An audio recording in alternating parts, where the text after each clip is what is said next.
Hello everyone. So I recently took the TOPIK II exam a couple of days ago in New York, which if you clicked on this video, you probably know what that is. But in case you don't, it is the test of proficiency in Korean, the second one. And I did take a few video clips that day trying to capture my experience. So let's go ahead and check that out. Alright, so as I was driving to the Korean American Association of Greater New York, which was the testing center for that day, I couldn't help but feel this slight mix of excitement and anxiety creeping up. Prior to that day, I had been trying to study for it as much as I could, from the date that I signed up until then, waking up an hour earlier on a weekday to try and cram in a vocabulary practice session before work, to staying up late some nights trying to chat and get some sentence composition practice with some of my overseas Korean friends. I tried to take every little opportunity that I could, despite my rather busy lifestyle of work, training, and other projects that I was undertaking at the time. Alright, so I'm back at the Korean Association. I'm here to take the TOPIK II again in 2022. So let's see how it goes. So the exam itself, which was about 3 hours in total, was rather intense. Sort of like a battle, for me at least. One in which I could not afford to slow down or think too deeply about my answers to each of the questions, unless I ran the risk of running out of time before being able to answer all of those questions. If I recall correctly, there were about 40 to 50 people in that exam room, and I would imagine each to be at their own stage in their Korean language skill development, some breezing through the exam effortlessly, while there might be others, like me, struggling to just fight through the whole thing,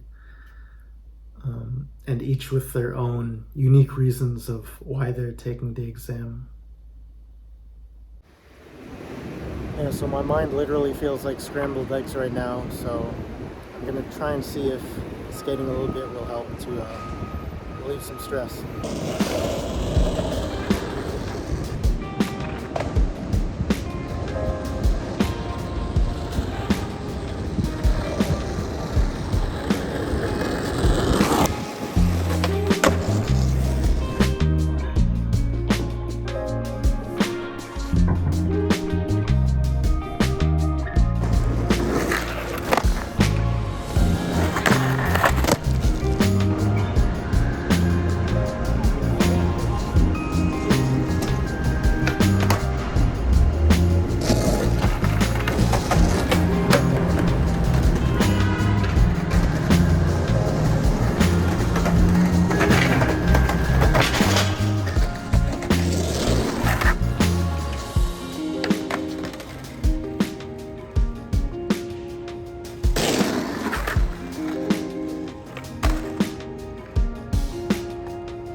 That was a good skate session. I'm gonna see what I can do next. On that drive back, I could start to feel all that tension from before and during the exam slowly begin to dissipate. Although now I'll be anticipating results and wondering what score I got. So once I got back to New Jersey, I couldn't help but stop by one of my local cafes and get in another good hour of study for another certification that I'm aiming for. Yeah, as if I didn't get enough reading that day from the exam. And it might not seem like the most exciting way to spend a Saturday afternoon, but when you have goals, that's just a reality. You've got to put in that work to get to where you want to be.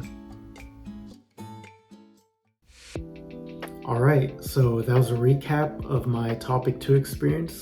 Thank you for watching, and I'm excited at all the different directions that I can go in terms of topic or Korean language related content, whether that be an in-depth explanation of how I prepare for something like this, to my goal related to topic and why I decided to pursue it to begin with, as well as all the ways that I use language learning to expand my opportunities and enrich my daily life experience. So if that sounds like something you'd be into, you can go ahead and subscribe to stay tuned, and I'll see you next time.